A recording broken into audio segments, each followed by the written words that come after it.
Good afternoon, everybody, and welcome to the VTA series of webinars on applied research and innovation in TAFE.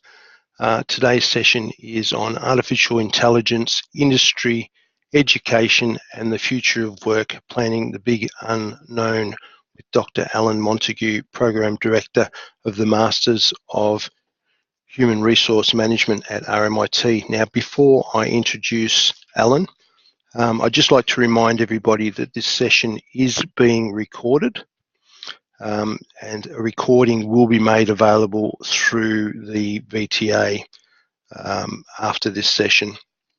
If you have any questions, I'll leave it up to Alan on whether he answers the questions as you go or not, but if you can just use the little chat pod at the bottom right of your screen there and type your questions.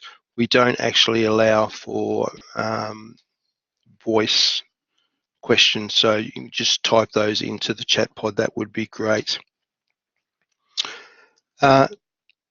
Also, as I said, you will be getting a copy of this recording, which will include this PowerPoint and all of the notes. So let's talk about Dr. Montague. So, as I said, he's the Program Director of the Masters of Human Resource Management at RMIT. Alan joined RMIT University in 1997 to manage the apprenticeship and traineeship program, and after 10 years moved into higher education. Alan's research experience and publications are linked to skills and vocational shortages, government policies relating to the links between education and industry, employment, education programs, policy development, and management and workforce planning, and critical commentary on corporate ethics and the impact of artificial intelligence on organisations and jobs. His research is undertaken predominantly through the lens of the human resource management. Alan also has a long history of providing comment in the media about education issues and the skill shortages. He's also a writer in journals, newspapers, and industry relevant publications. So without further ado, I will pass you over to Dr. Alan Montague. Thanks, Alan. Thank you very much, Steve. Welcome, everybody. Great having the people online. Just before I do start, I probably should have put my phone number on this in case anybody wants to talk offline, and I'm only too happy to take calls next week. I'm on 03 9925 5653, and my email address is alan.montague@rmit.edu.au. So it's very nice to be invited by the Victorian TAFE Association to have a discussion about this important field.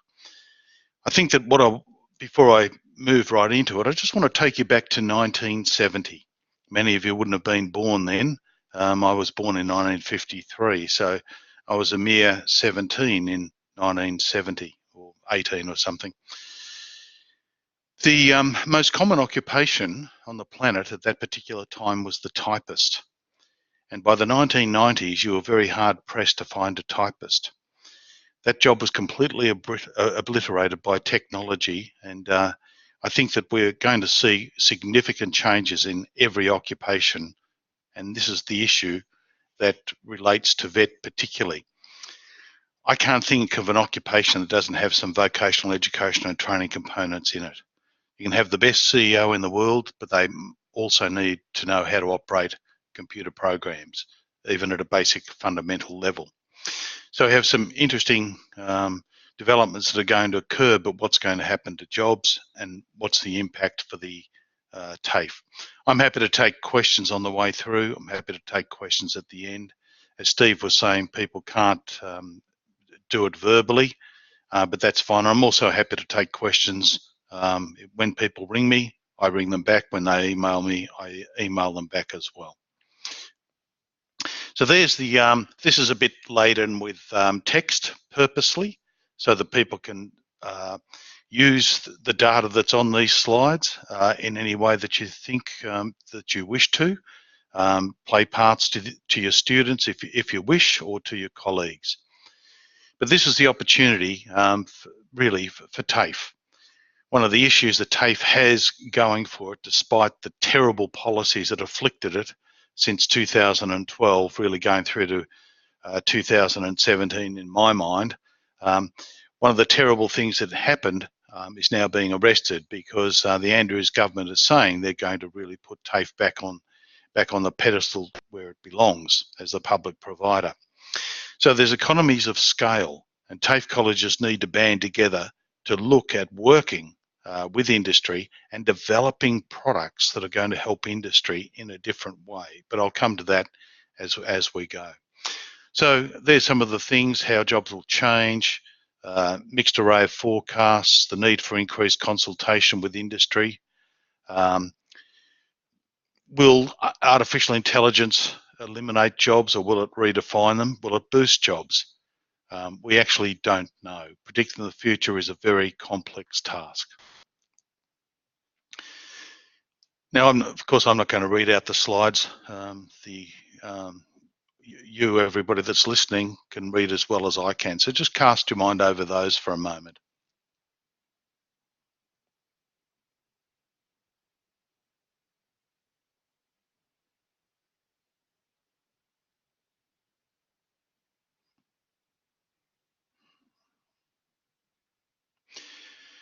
So basically, artificial intelligence is exactly that. You can artificially move the intelligence of a person and their job to a machine that will do that job. I could say, digging in the garden, let me organise a robot to do that for me. I'll show the robot how to do it, and then mimic what I did, and it can take over. That's at its very simplest level. However, now, these days, Watson, the IBM computer, that can mimic what some of the very best neurosurgeons can do when they're looking at the brain or they're looking at the spine. It can look at MRI scans and interpret those at a very high level.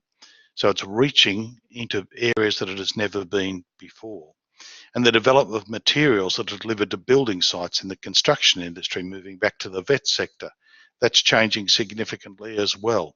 Trade persons are constantly saying, well, they don't do what they did on the work site anymore. It turns up and they just assemble it when they're looking at construction and housing. So the building side is starting to change significantly because it's being put in the back rooms a little bit more, so that they're doing less in the workplace. And it's really permeating just about every job imaginable. At RMIT, we've lost a significant number of administration staff in finance due to technology, a significant number. And when I look at the finance industry, if I talk about robots in that finance area, it's quite easy to get a robot to do something now for $15,000 per annum to save $400,000 per annum in salaries. And this is part of the research that I'm currently undertaking, and that just came up this morning when I was reading some documentation. It's not news. But also with the Commonwealth Bank, the National Bank of Australia, they have parted with 20% of their workforce recently. And in parting with their workforce, the circumstances that has allowed them to do this is technology. And a couple of years ago, they didn't consider, a number of people working in that organisation, that artificial intelligence would be able to do their job because it was so complex. But people with masters and degrees are walking out the door. And where we start to look at the driverless vehicles, drivers is a major skill shortage around the world at this particular time. But when the driverless vehicles come in, taxi drivers, truck drivers, and other drivers, ship drivers, plane drivers, all of these types of drivers are going to be in jeopardy. So this is going to take quite a bit of retraining, and this is where the vet sector comes in. Is there a vet training package that says renew my career? And this is an area that the vet, or particularly the TAFE organisations, need to band together, and they need to say to themselves, with artificial intelligence, we need to develop a package for people to learn new skills to rejuvenate their careers, but we also need to develop some training options to go and assess what a company needs to reskill and upskill their staff so that they don't lose their jobs. Now I want to come back to the typist. The first typist that I had that was working for me was in 1985. They brought a Wang computer and put it on my desk, and I said, "What's this?" They said, "It's a computer." It was a very dumb computer, but I could type on it and then I could press a button and it would print. This was blowing my mind. So immediately I started to type a lot of material for myself rather than give it to the typist.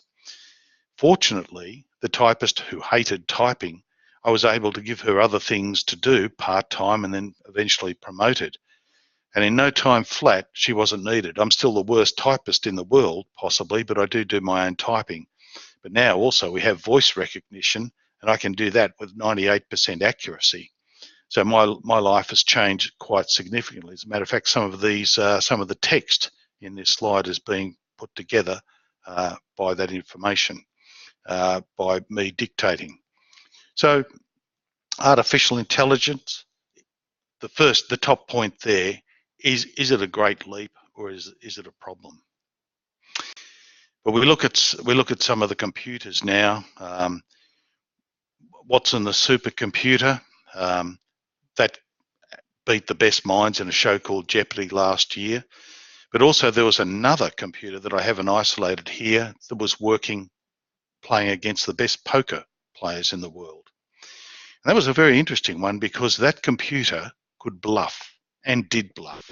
So we're starting to mimic the other human characteristics of people that previously had not been used. So it's getting into the interpersonal space. All of the time you can see robots that are flipping hamburgers. There's robots that are in bars now that are serving drinks to people. All sorts of things are occurring, and it is just growing and growing and growing, but it's permeating our life to an extent that it doesn't creep up on us. It's coming with a rush, and it's coming from multiple angles. So, there it is. I did put the poker players in that slide. I do apologise. So the iPhone was released a little while ago, and I often tell my students at RMIT University that if we were to replicate that iPhone and its functionality in 1964, it would take up 12 stories of one of our major business buildings, which are about over 200 metres by 200 metres, and then with 12 floors. That's a lot of space for a lot of computer. But we have to ask the question, and it's a serious question, of course, will artificial intelligence redefine or eliminate jobs? And that is the big question. It's certainly not going to eliminate all jobs, but when I look at some of the research of Chalmers that I cite here, listening to this excellent academic that was interviewed on Philip Adams' nighttime late night live program on the ABC, he made it rather clear that all jobs will change, and I totally agree. But we have a problem. Already, when unemployed males lose their job, only 1 in 4 get another job. So this is the big leap back for the TAFE sector to start to pick up people that are going to be disconnected from the labour market to reconnect them with new products. But also, TAFE has to do something different by walking out into industry and going with a very sophisticated program and processes and procedures to look at the human resource development requirements of organisations to link people back to their jobs or to other jobs so that they maintain their employment. And this is really important, more so than ever before. The research is showing that so many organisations are just interested predominantly in delivering dividends and increased share prices to their shareholders. That is their prime objective, not their staff. The staff are being forgotten, and this is a major problem. Now, there's some excellent research, and if anybody wants me to provide them with that information, I can. There was a marvelous article in the New York Times But I think the Royal Commission into the banks give an indication of the greed and the will to drive up those share prices for the shareholders at great costs in other ways, huge fines and so forth. But that's the mantra that we're living under with some of these organisations.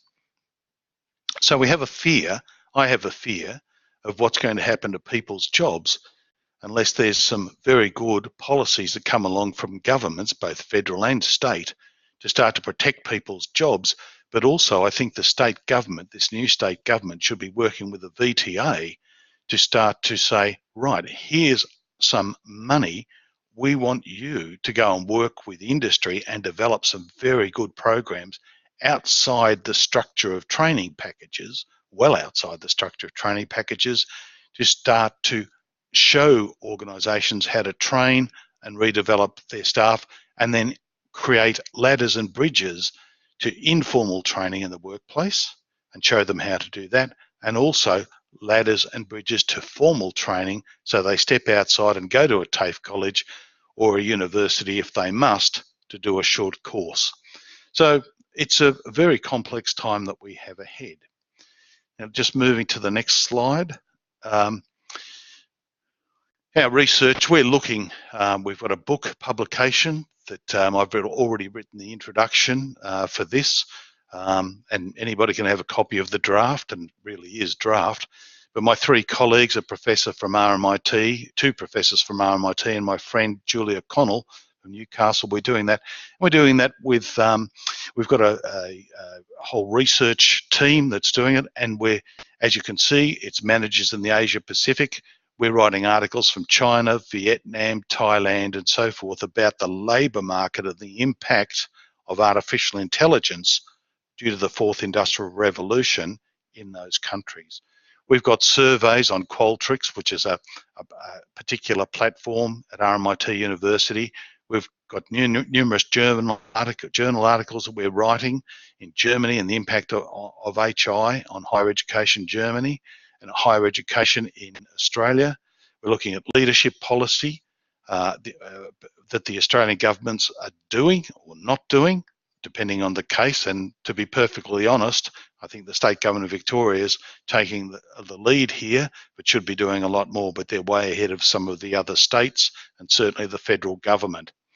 And I'll be political here. I'm not sure if we can call it the federal government at this stage. Government is a term. I'm not sure that they're governing, but anyway, far too political. I'll move on. I've also written an article for the conversation that's is being edited at the moment, and I'm happy to send that article to people because they always will edit and cut it down because we write too much. We're academics. We're looking at Australian Research Council linkage grant, and we're probably going to look at the manufacturing sector, a component within the manufacturing sector, to look at the changes that can occur and what developments need to occur alongside to redevelop people's jobs, perhaps in the food manufacturing sector, as people would lose their jobs due to automation.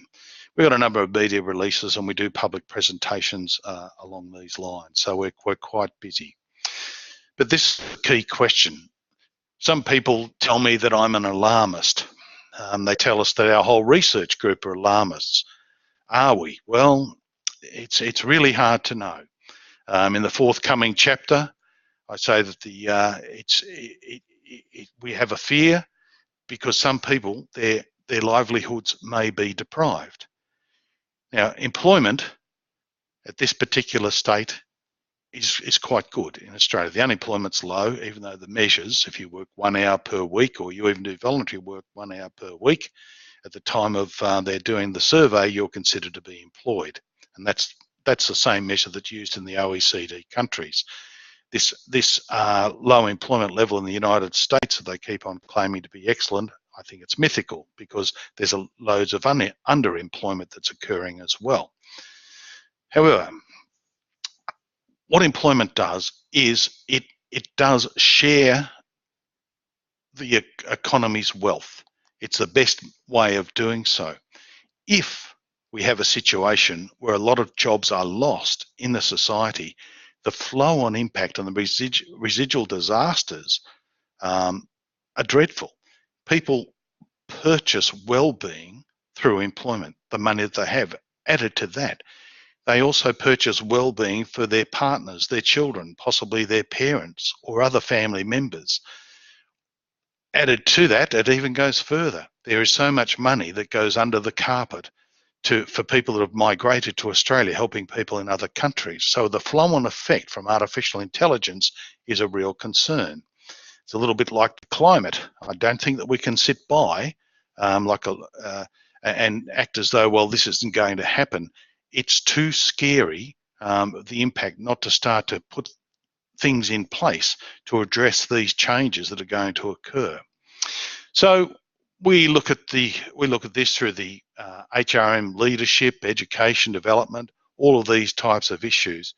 But we do maintain, as McKinsey does and many others, that artificial intelligence is poised to transform the workplace and the economy, but not just one little change. It's going to be ongoing at a faster rate than ever before. So what I was going to do here, I can't do it in this, and I apologise for this. Once you get this, you'll be able to see the URLs. I recommend that you look at Amazon Go. That gives you a taste of things to come, where people just walk into a store and they take things off a shelf. Automatically, it's connected to their telephone, what they've taken from the shelf. They put it in a bag, they walk out of the building, they don't see a soul, and then they're billed automatically to their bank account.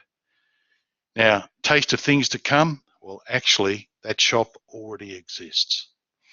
Many of you have been to the airports, and it's all automatic now. You don't have to see people. It just does it. It's got all the algorithms, and you just go to a machine, go and load up your bag. It prints things for you. You put it on. It's got a little docket that it reads. It sends it off to your aeroplane, and then you start to think, how many jobs have been lost by the airlines in that particular way? Well, I estimate when I was last flying overseas a couple of months ago, I flew with Qantas, and I estimated that when I went through, there would have been 50 more people there working in that particular job. One of my friends was doing some research on a wharf, and he was a logistics expert at RMIT. He was working on a wharf with his research a few years ago. He went back to that wharf. One person was doing the job of 63 people. He was comprehensively astonished how much these robots could now do, doing tasks that he thought was absolutely impossible without the guile and the dexterity of a human, but they're actually more accurate. And he thought that he was right up there with what technology could do, and he found that that wasn't actually the case. So are we alarmists? You'll be able to get to some of these reports. This is the conjecture about the future. The predictions about jobs that automation will create and destroy are listed here, and they're listed in the next slide and the next slide as well. But let's come back to the first one. Now, this research is taken from a very good report in 2017. Now, it has some very prominent researchers, and they're talking about jobs that will be created. Some are positive, some are negative, but none of them really agree. They've got very, very different forecasts. And I tend to think that there's going to be jobs lost. And I would love to be wrong. But it is my job to say, right, to the people that I deal with, human resource managers, what are you doing when you leave this course at the master's level to go back to your jobs in HR? What are you doing to preserve the jobs of others? Is that your role? And of course, we do presentations like this within the course so that they can look to the future and perhaps have some influence on their jobs. And they find it quite terrifying when we come out with the statistics, myself and my tutors, when we're presenting this. And of course, we have about 600 face-to-face students, and we have approaching 2,000 online students for the Masters of Human Resource Management. So there's quite an impact that we're having in that field. So there's some of the statistics that you can see. When's it going to occur? And these are no slouches, these research organisations. So there's some of the other statistics worldwide. Jobs destroyed, well, that's a billion. 1,000 million. A billion's always got 9 zeros behind it. A trillion's got 12. A billion, well, there's not a trillion people on the planet, but that represents 1/7 of the population on the planet now. But talk about only about half of those people work. I think that's a little bit extreme, but that is really quite scary. What if it were half right? What if it were a quarter right? So absolutely terrifying. So there's 3,400,000. I mean, honestly, I don't know how people come up with some of these jobs. And we're looking through as the years move on. I'll just go back to the slide. We're starting off at 2016. We're moving through there. This is very optimistic with jobs created. So we're up to 2030. And we've got McKinsey in there as well, very prominent in this space. So too are Deloitte's, although not mentioned here. Have the OECD, and we're sort of going a little bit further. Jobs destroyed. Now the OECD, they're very good at research. The Bank of England, well, what can you say about banks? But they may well be correct. Okay, just moving forward. So our research, basically that little top line there says it all.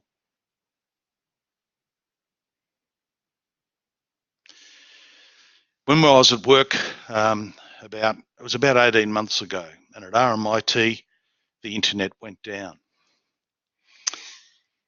And we are that dependent already on the internet. I look at my phone to see when a tram's coming. I look at my phone to see, well, where's 379 Collins Street, where I am now, to tell me all of these things to do. It makes my life so easy. But at RMIT, when the internet went down, we couldn't do a thing. The whole place was suffering atrophy. They couldn't send an email to say, go home. So they started to ring people on the phones and say, go home and work. If you can't work in your office, feel free to leave. The place became a ghost town. All of the lecture theatres were closed down. The students left. It just created bedlam, and they couldn't fix the problem for about a half a day. And when it came on board, it was back to normal the next day, but it created complete bedlam. Now, of course, we didn't have to deal with those issues in the mid-80s. We didn't have to deal with them in the 90s. It was really that I only got a very sophisticated computer in 1995, and then it's all changed since then. Now, I'm quite fascinated by what jobs are going to change, and I'm quite pleased a lot of menial jobs are going to be eradicated from the workforce so that people aren't doing boring jobs. But I am very concerned that they won't have the money to purchase things that they could previously. $250 per week on the dole is not going to do it, and it's not going to stimulate the economy. Governments really need to think about this, and this is where TAFE needs to take the lead by starting to really argue the toss as a collectivity with the state government, particularly in Victoria, to start to work for industry and work for people that are going to be in that situation. This is where TAFE needs to not just be a second chance institution for people that didn't go to higher ed, although I really don't think that particularly matters. I think a lot of tradespeople, a lot of technical people are very well ensconced in the labour market, and I think it's horses for courses, not just this ideology that it's all bound for higher education. That is simply stupid, and already I don't think there's enough jobs in the labour market to absorb the people that are getting degrees anyway.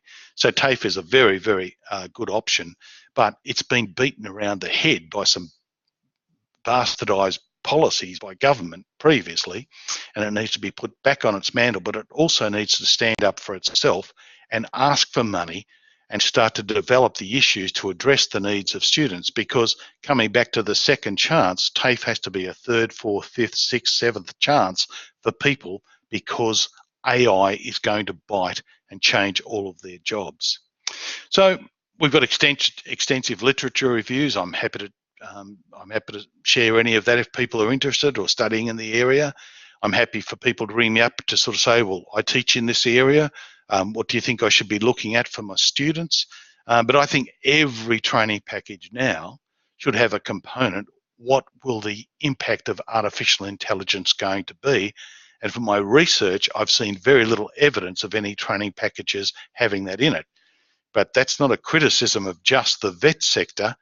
You'll never guess what. The higher education sector is exactly the same. Very few courses have what's going to occur with the impact of artificial intelligence. And when students that are doing law at Melbourne and Sydney universities have been shown what computers can do to do some research about various laws, they are absolutely blown away by how quickly a computer can find an answer, a legal answer, compared to the 2 or 3 hours it may take them. It comes up in seconds, where it may take a student, a top-ranking legal student, 2 hours to do it. And yet the student had no knowledge that computer technology and artificial intelligence was encroaching on their area. The same thing with medicine. And of course, the jobs of GPs are going to change by 2030 up to about 19%. Specialists that worked for 12 years, technology is reaching into their domain as well, and that will certainly change their jobs. I can imagine the time that I might be getting as an old man. I may need a brain scan for some reason. They may consider that I'm suffering from a form of dementia, hopefully not. But I can see myself seeing my friend, my GP, who's a close friend. He will do a brain scan. He will send me off to get a MRI. It'll be sent to a factory, not touched by hands. It'll come back to his office, and that computer, artificial intelligence computer response will sort of say, this is the diagnosis looking at the brain scan. Where is the specialist? Now, you may think that that's fanciful. They already have machines that can do that, particularly in IBM with Watson already, Watson that was referred to earlier. So we've got extensive literature reviews, we've got podcasts, newspaper articles, academic commentary all over the place, government and industry reports from the ILO, OECD and the World Economic Forum, and I'm happy to share with those with anybody that's interested, because that's part and parcel of my role today. If you wish to do a survey, please consider doing one of these surveys. This top survey is for the human resource professionals in Australia, and that's part of the research that we're doing with a wide team. And then all of these surveys are confidential. There's no names, no pack drill, but we're very interested in doing it. All of the people listening today, probably leaders in TAFE or will be leaders in TAFE. So we've got a confidential survey for leaders and managers in Australia, and that includes all of you. I think that all of the people that are listening today are leaders in some way. We can all lead from different levels, but we would encourage you to start work on some of these surveys. That would be greatly appreciated. That survey, the leaders, particularly the second one, leaders for managers, that's the one that's going to be duplicated in many parts when we're looking at the book that we're writing. The people overseas are using that survey based on the Australian survey that I put together with our team. Much better minds have put the survey together than mine. I'm not absolutely brilliant at it, but I've got a couple of colleagues that are absolutely outstanding at it. Notably, one of my friends from Thailand, very excellent academic named Nuttleworth Muanjon. He's a genius in this field and wonderful to have in the team. So the impact on jobs, first point, will it be an unrecognisable labour market? Well, I think it's the labour market's certainly unrecognisable from what it was 50 years ago. All of the jobs are totally different already, but it's speeding up. Never before in history will an industrial revolution have such a quick impact like this one. This is the one where lots of jobs can be changed by artificial intelligence encroaching on the professions. And as they encroach on the professions, it makes vast changes. But all jobs will change to an extent. And what are we going to do about it? What are people going to do if they have that extra time? How can we give them new jobs? So it's absolutely crucial that we start to look at these types of areas with much more seriousness. But it's an opportunity for VET to get into that space, to show people how to work in the field and do particularly well. Okay, I see Steve's put the two websites, the links up for those two surveys. That's fantastic, Steve. Thank you very much. Now, it will reshape jobs in Australia. There's people like Thorpe in Clark say that over the next 20 years, 44% of Australian jobs, that's more than 5 million jobs, are at risk of being disrupted by technology. Alternatively, there's many jobs that may be created. We don't know, but that's why we're doing this survey. But it won't be the same again. It's going to be quick, and this is the time when machines learn. They learn from their mistakes, and they'll be able to train one another. When that machine was playing that Go game, it played itself millions and millions of times, but it didn't play itself millions and millions of times over. I mean, imagine a game of Go, which I know very little about, but one of my Chinese friends tells me that it's all the rage. He plays it himself, and with his wife, who regularly beats him, which is good, beats him at Go. I don't want to go there, of course, but he tells me that the game can take 30 minutes to an hour. This computer played millions of games within an hour as it was learning to beat the Go champion of the world, and did so. So when we have computers that are talking and starting to gather information, the medical computer is a good one in point. It can read hundreds of journal articles within a week that a human being could not possibly do. And when it reads those hundreds of journal articles, what happens is it accumulates all that knowledge. A human being cannot do that. Now, by accumulating the collective wisdom of people that are writing in journals around the world with their views, what impact is it going to have on health issues? What impact is it going to have on engineering to do things in a different way? What impact is it going to have on human resource management? What impact is it going to have on teaching, different methods of teaching using different platforms? Pardon me. So this latest round of the impact of jobs is machine learning as well, another dimension of this. So we expect significant changes, but it's going to affect, and I keep on harping on this, all jobs to an extent, and certainly Chalmers, Charlton and so forth in Adams make this identical claim. Well, actually the claim that we're making is based on their research. And when we're doing research, we can back it up with somebody else that if we cite something, we certainly back it up with other people that have made the same point to emphasise that. The first industrial revolution, the steam-driven one. And then, of course, the second one was the innovations from Henry Ford's assembly line. And then the third one that we've gone through, it's gone. It's over. Microelectronics and computer power that inhabit factory floors. Well, that's almost old hat. And this one, the AI-driven, is transforming manufacturing, corporate work, retail business, robotics, automation, and it's being integrated into our work left, right, and centre. I can design things that are used in online learning. I design them, they're used again and again, and there'll be about 1,200 students that are using the work that I've prepared, and other people are delivering it on my behalf in the Masters of HRM, and they're delivering it online all around Australia. Today, we're having a discussion with people in different places. It was technically disastrous to try to do this 10 years ago, but today it's quite easy. So communicate with people that are in all parts of Victoria very quickly. But we can also see that the computers can communicate with other computers across the world, and it doesn't matter what time it is, computers don't sleep. This industrial revolution is significantly different. It is significantly different because the machines are learning and the machines are encroaching. There was one very humorous comment that somebody made in the media once, which I regularly quote. I wish I could remember who made the quote, but they said, "If we are lucky, the robots might keep us as pets."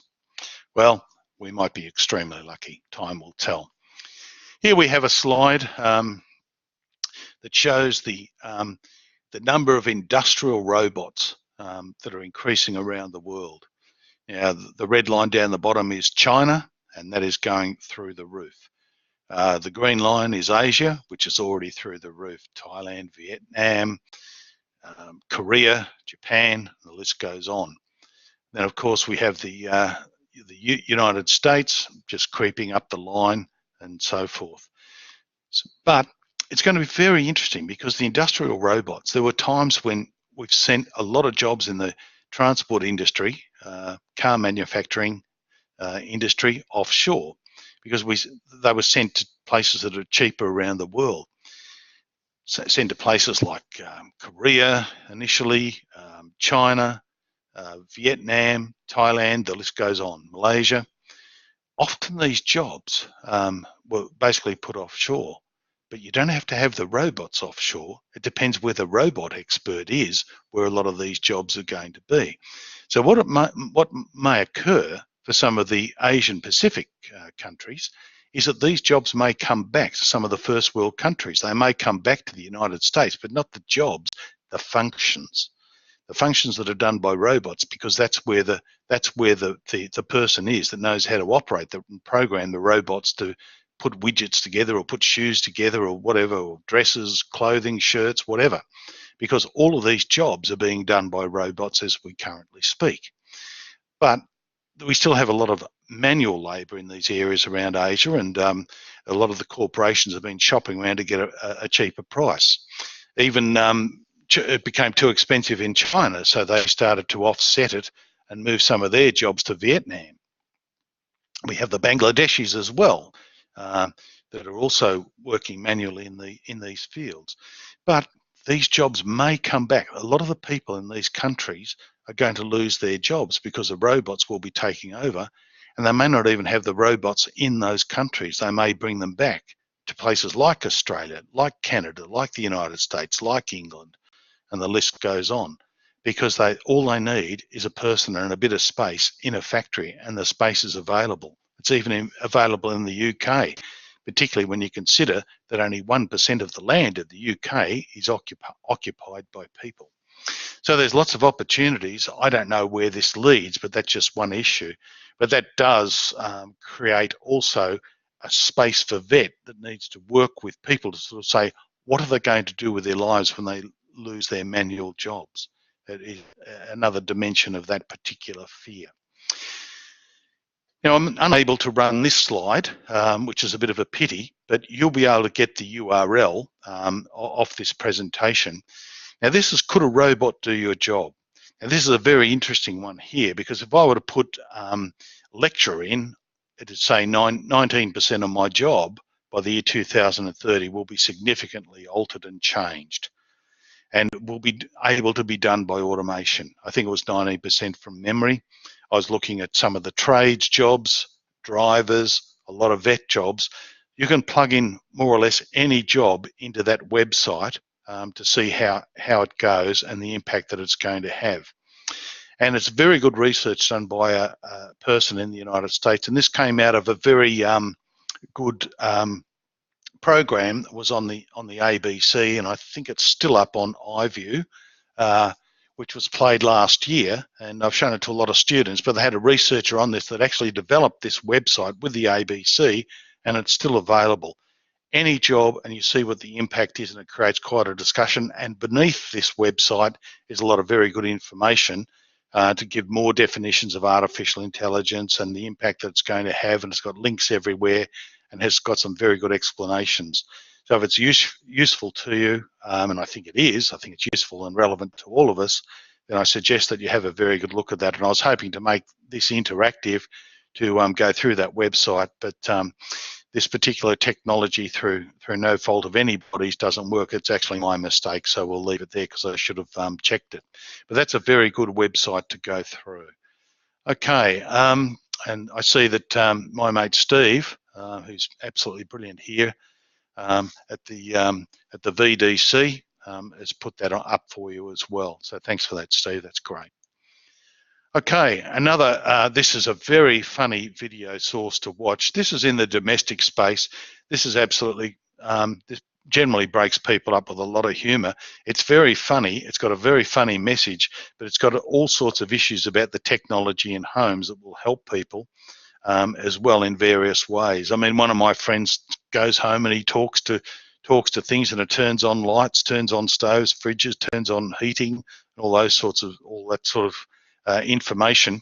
But also, I own a Tesla, which I'm not ashamed to say. I've leased a Tesla. I didn't want to pay for it outright, so I leased a Tesla. Not so long ago, I was able to do something as well. I realised that I'd plugged it in, but it was on a timer.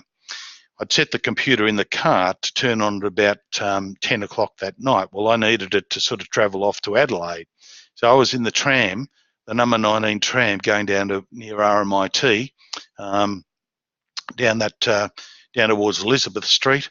And then I realised it wasn't on, so I opened up my phone, and then I turned to the app that's in the phone, and I was able to turn on my charging at home for my Tesla, so that I'd be right to head off to Adelaide the next day, because I needed to charge it up so that I had a range of about 480 kilometres, which I duly did. That's changing a lot of issues. I mean, that's not ringing somebody to sort of say, would you mind crossing the road to turn on my switch for me, please? But they couldn't do it. The only way that I could do it, they didn't have the keys to get into the car. They wouldn't know what they were doing once they were in there, but I was able to do it from an app. Now, when you look at this little app here, you're going to find that it's very similar in that particular way with how it impacts on, but it's also very funny. If you've got students, there's a lot of things that are here that you can use that would entertain, and also there's a serious message behind it. All right, well, just look, I have some references there with some of these issues on for you to see. Well, I think that we can more or less, I was expected to talk for about 45 minutes and then take some questions. If anybody has any questions, you can put them there, or you can feel free to ring me. You can put them in and I'll answer the questions. So let's see if anybody that's got any burning questions or any comments.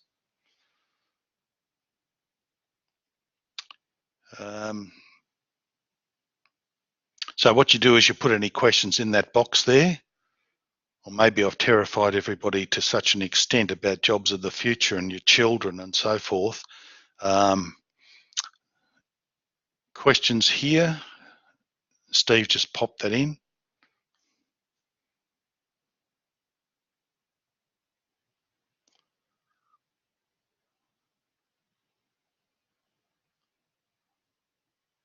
All right. Circumstance. Ooh. And Nam says, thanks for the presentation. Very informative. It's an absolute pleasure, Nam. Feel free to contact me anytime you like. Oh, Anthony's typing something, so I'll just see what Anthony's typing. Oh, sorry, Anthony. Good heavens, I need new glasses.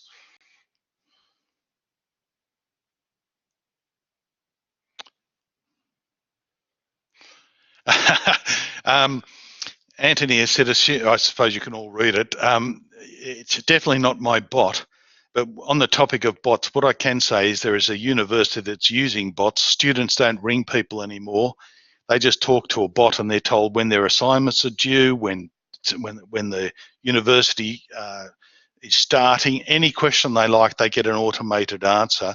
But that university, thankfully, through the work of a genius over there, and I'm going to say, I'll let you in a little secret, it's Deakin University, the genius that started to use this when developing this bot that would answer any question for students has also made sure that those staff maintain their employment with other duties and their life's a little bit more interesting. All right, well, thank you. Thank you very much. I'm still amused by Anthony's comment. Thank you very much, everybody. I think that we can draw it to a conclusion now, and hope you've enjoyed it, and feel free to contact me at any stage now and in the future. If you want to have a discussion, or you're looking for some research, or you want some opinions, I've got lots of them because I've done a lot of research about this. Take care, everybody. I'll sign off now. And